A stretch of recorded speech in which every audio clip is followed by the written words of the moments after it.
Hello, Mark. I'm Stell, and my school number is 23, and I'm a junior student.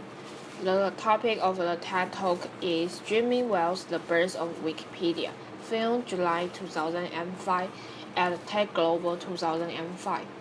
In 1962, Charles von Doren, who was later a senior editor of Britannica, said the ideal encyclopedia should be radical. It should start being safe.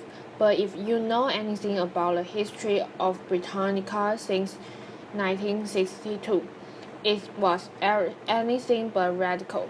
Still a very completely safe, stodgy type of encyclopedia. Wikipedia, on the other hand, begins with a very radical idea, and that's for all of us to image a world in which every single person on the planet is given free access to the sum of all human knowledge. And that's what we are doing. So Wikipedia, you just saw a little demonstration of it. It's a freely licensed encyclopedia. It's written by thousands of volunteers all over the world in many languages. It's written using Wiki software, which is the type of software he just demonstrated. So anyone can quickly edit and save, and it goes live on the internet immediately. And everything about Wikipedia is managed by virtually an all volunteer staff. So when Yoka is talking about new methods of organization, he's exactly describing Wikipedia. And what I'm going to do today is tell you a little bit more about how it really works on the inside. So Wikipedia owned by the Wikimedia Foundation, which I founded a non-profit organization. And our goal, the core aim of the Wikimedia Foundation is to get a free encyclopedia to every single person on the planet. And so, if you think about what that means, it means a lot of more than just building a cool website. We are really interested in all the issues of the digital divide, poverty worldwide, empowering people everywhere to have the information that they need to make good decisions. And so we are going to have to do a lot of work that goes beyond just the internet. And so that's a big part of why we've chosen the free licensing model because that empowers local entrepreneurs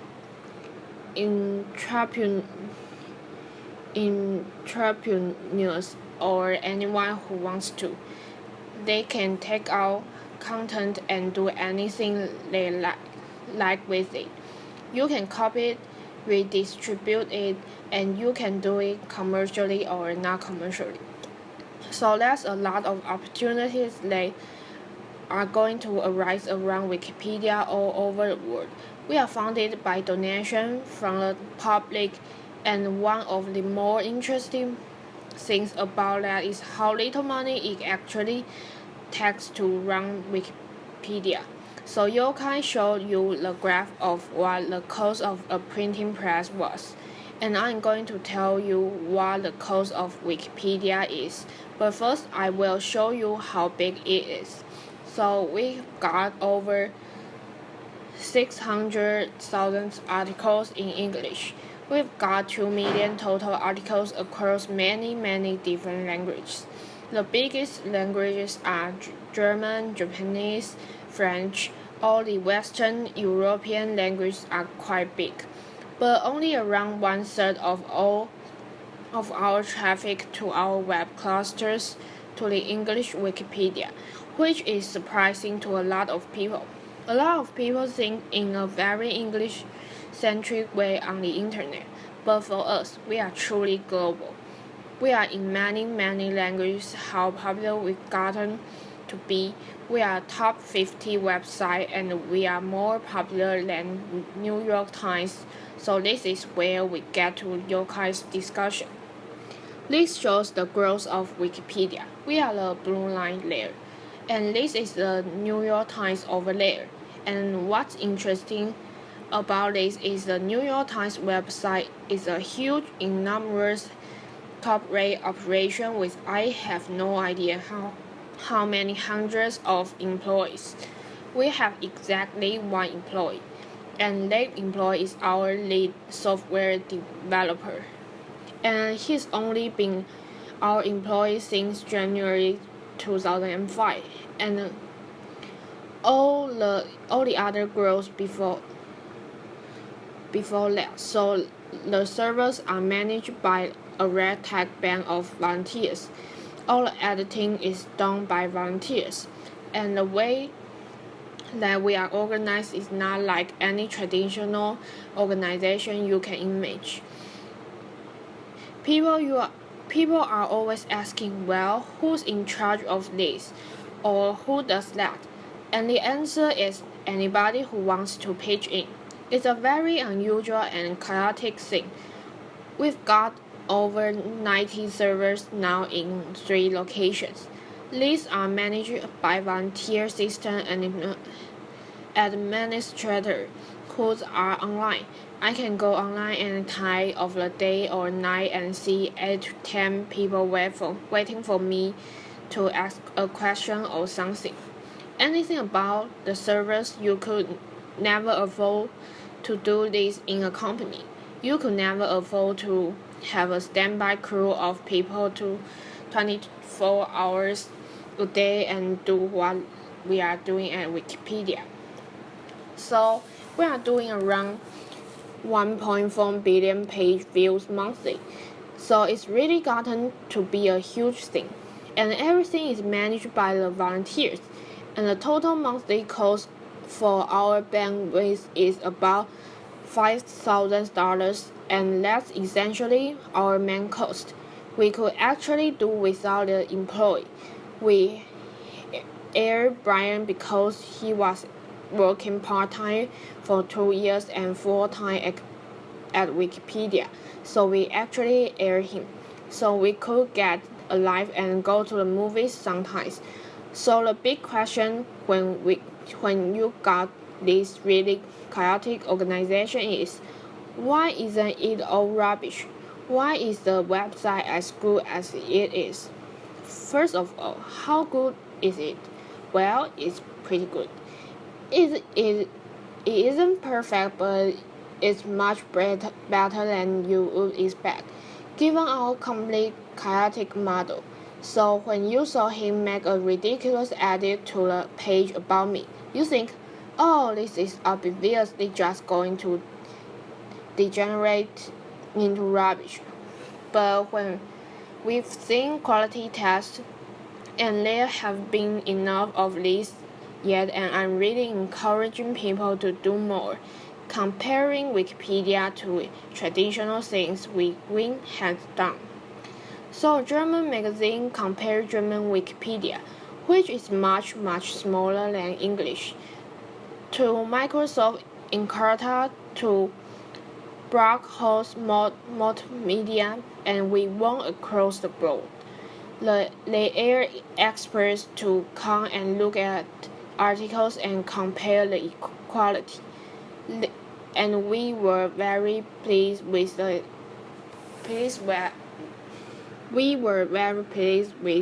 result.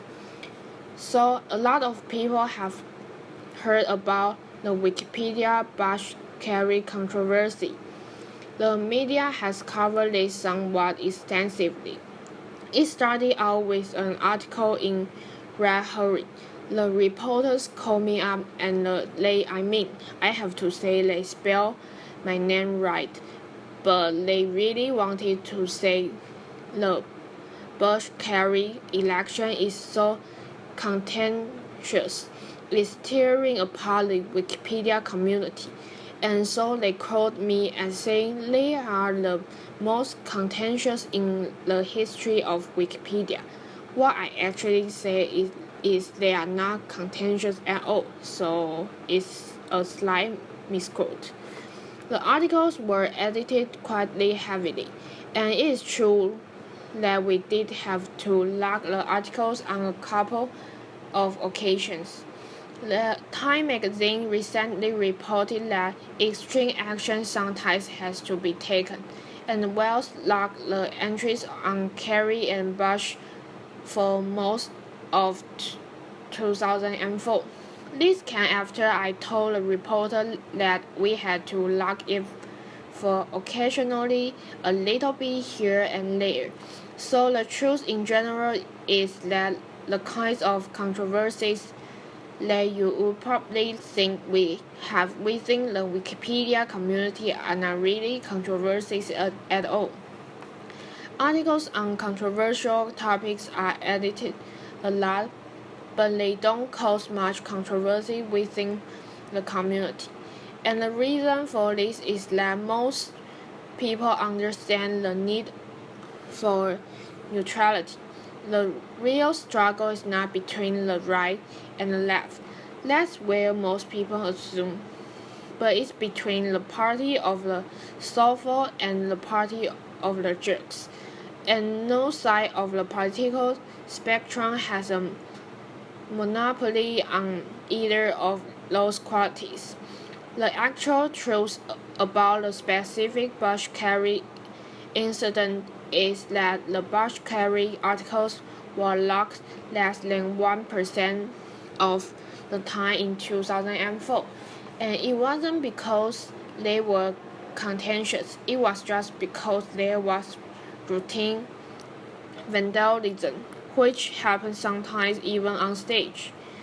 Sometimes even reporters have reported to me that they vandalized Wikipedia and were amazed that it was fixed so quickly. And I say, I always say, please don't do that. That's not a good thing. So how do we do this? How do we manage the quality control? How does it work? So there's a few elements, mostly social policies and some elements of the software. So the biggest and the most important thing is our neutral point of view policy. This is something that I set up from the very beginning as a core principle of the community that's completely not debatable.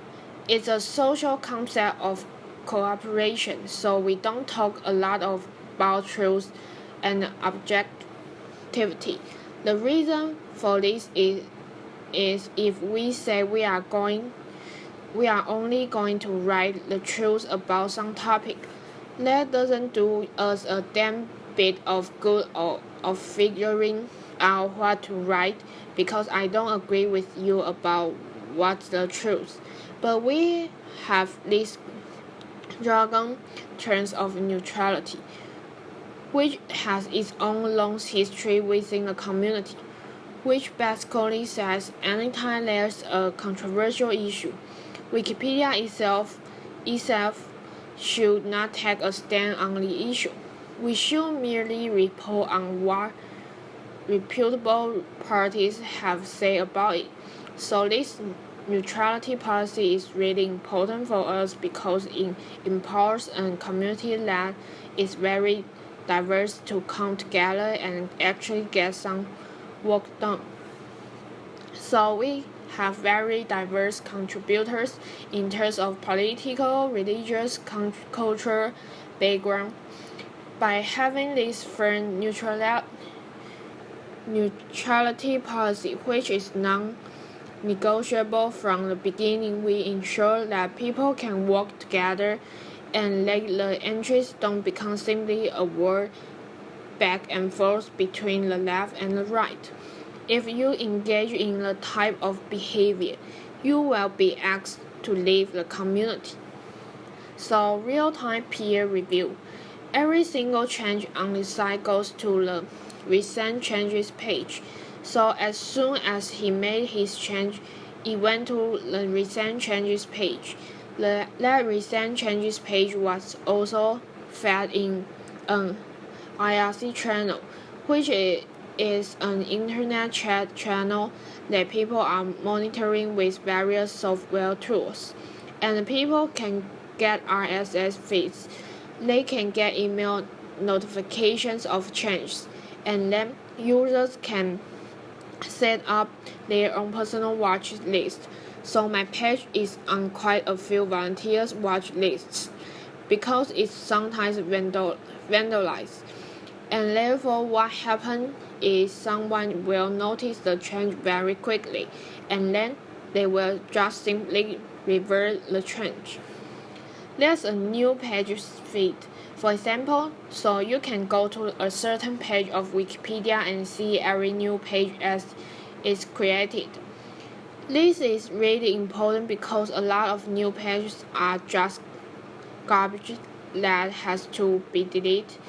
You know, ASDF and SDF, but also that's some of the most interesting and fun things. Some of the new articles. People will start an article on some interesting topic. Other people will find that intriguing and jump in and help and make it much better. So we do have edits by anonymous users, which is one of the most controversial and intriguing things about Wikipedia. So Chris was able to do his change. He didn't have to log in or anything. He just went on the website and made a change. But it turns out that only about 18% of all edits to the website are done by anonymous users. And that's a really important thing to understand. The vast majority of the edits that go on the website are from a very close-knit community of maybe 600 to 1,000 people who are in constant communication. And we have over 40 IRC channels, 40 mailing lists. All these people know each other. They communicate. We have offline meetings. These are the people who are doing the bulk of the site. And they are in a sense semi-professional at what they are doing. The standard we set for ourselves are equal to or higher than professional standards of quality. We don't always meet those standards, but that's what we are striving for. And so that Thai community is who really cares for the site. And these are some of the smartest people I've ever met. It's my job to say that, but it's actually true. The type of people who were drawn to writing an encyclopedia for fun tend to be pretty smart people. The tools and the software, there's lots of tools that allow us meaning the community, to self-monitor and to monitor all the works. This is an example of the page history on Flat Earth, and you can see some changes that were made. What's nice about this page is you can immediately take a look at this and see, okay, I understand now. When somebody goes and looks at, they see that someone an anonymous IP number made an edit to my page. That sounds suspicious. Who is this person? Somebody looks at it. They can immediately see highlighted in red all of the changes they took place to see. Okay, well, these words have changed. Things like this. So that's one tool that we can use to very quickly monitor the history of a page. Another thing that we do within the community is we leave everything very open-ended. Most of the social rules and the methods of work are left completely open-ended in the software. All of that stuff is just on wiki pages. And so there's nothing in the software that enforces the rules. The example I've got up here is the vote for deletion page. So I mentioned earlier people type ASDF as DF. It needs to be deleted. Cases like that the administrator just delete it. There's no reason to have a big argument about it. But you can imagine There's a lot of other areas where the question is this notable enough to go in an encyclopedia? Is the information very variable? Variable? Is it a ox? Is it true? Is it what? So we need a social method for figuring out the answer to this. And so the method that arose organically within the community is the votes for deletion page. And in a particular example we have here is a film twisty issue. And the first person says, now this is supposedly a film, it fails the Google test miserably. The Google test is you look in Google and see if it's there, because if something not even in Google, it probably doesn't exist at all. It's not a perfect rule, but it's a nice starting point for quick research. So somebody says, delete it, please, delete it. It's not notable. And then somebody said, wait, I found it in a book. Film thread video guide, the 20 underground fields you must see. So the next person says, clean it up. Somebody says, I found it on IMDb. Keep. And what's interesting about this is that the software these votes are just text typed into a page.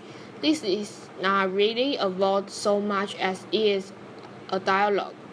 Now it's true that at the end of the day, an administrator can go through here and take a look at this and say, okay, 18 deletes, 2 keeps, we will delete it.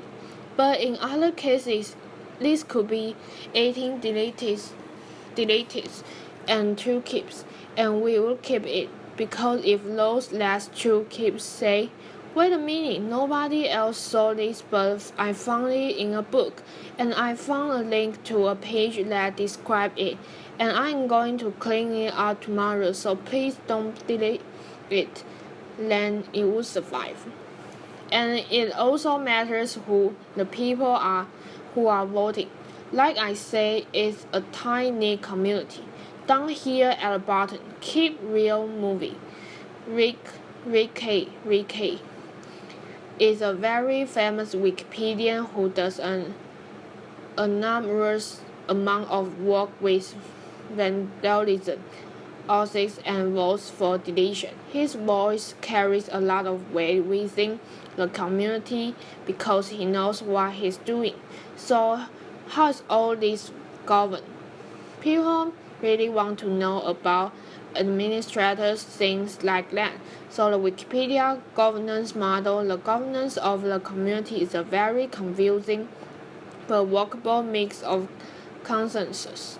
Mean we try not to vote on the content of article because the majority view is not necessarily neutral. Some amount of democracies of all of the administrator lists, these are the people who have the ability to delete pages.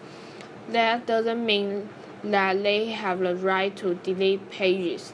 They still have to follow all the rules, but they are elected by the community. Sometimes people, random trolls on the internet, like to accuse me of handpicking the administrator to bias the content of the encyclopedia. I always laugh at this, because I have no idea how they are elected actually. There's a certain amount of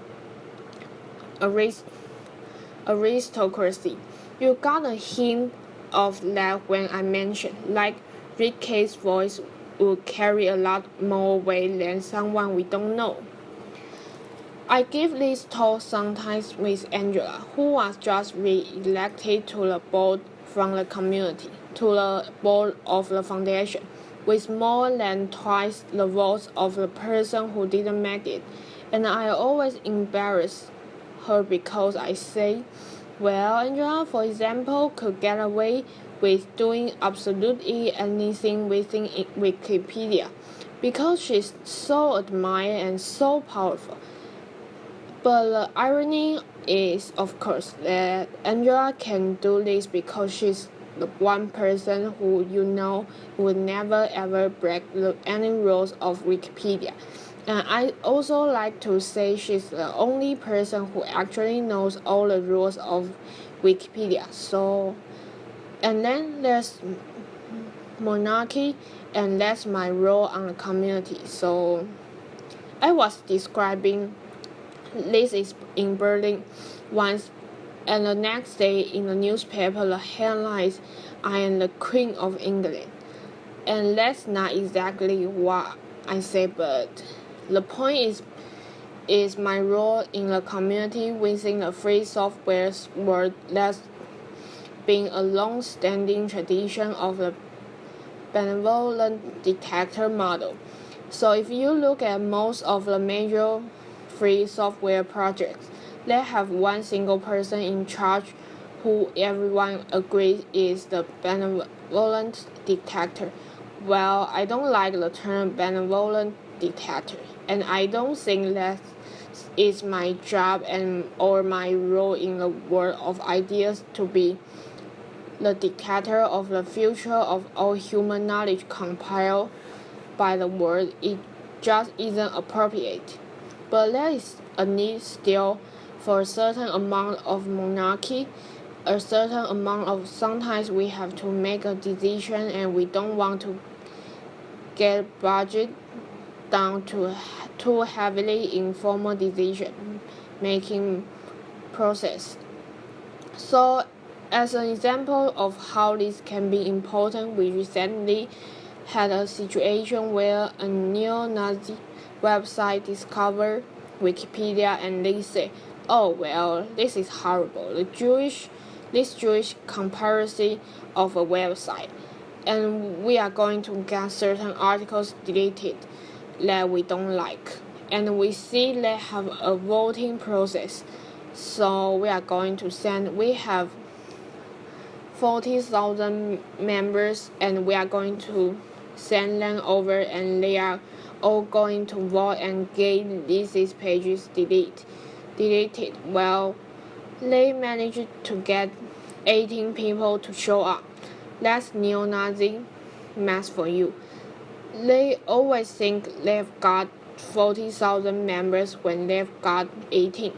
But they managed to get 18 people to come and vote in a fairly absurd way to delete a perfectly valid article. Of course, the vote ended up being about 85 to 18. So there was no real danger to our democratic processes. On the other hand, people say, but what are we going to do? I mean, this could happen. What if some group gets really serious, organized, and coming and wants to vote? Then I say, well, fuck it. We will just change the rules. That's my job in a community, to say we won't allow our openness and freedom to undermine the quality of the content. And so, as long as people trust me in my role, then that's a valid place for me. Of course, because of the free licensing. If I do a bad job, the volunteers are more than happy to take a leave. I can tell anyone what to do. So the final point here is that to understand how Wikipedia works, it's important to understand that our wiki models is the way we work. But we are not fanatical web anarchists.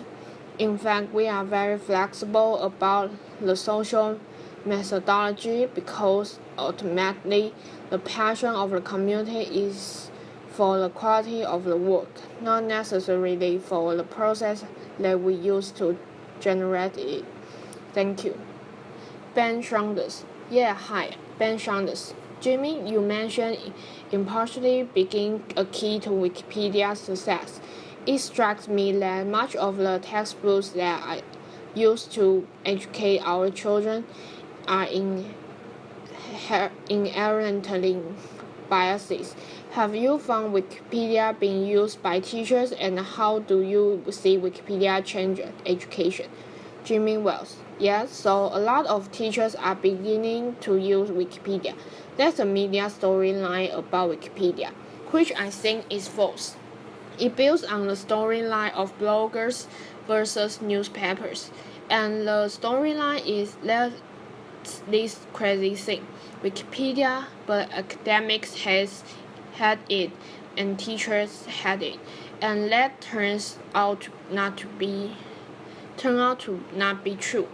The last time I got an email from a journalist saying, "Why do academics hate Wikipedia?" I sent it from my Harvard email address because I was recently appointed a fellow there, and I said, well, they don't all hate it. But I think there's going to be huge impacts, and we actually have a project that I am personally really excited about, which is the Wikibooks project, which is an effort to create textbooks in all the languages, and that's a much bigger project. It's going to take 20 years or so to come to fusion. But part of that is to fulfill our mission of giving an encyclopedia to every single person on the planet. We don't mean we are going to spam them with AOL-style CDs. We mean we are going to give them a tool that they can use, and for a lot of people in the world. If I give you an encyclopedia that's written at a university level, it doesn't do you any good without a whole host of literacy materials to build you up to the point where you can actually use it. The Wikibooks project is an effort to do that, and I think that we are going to see.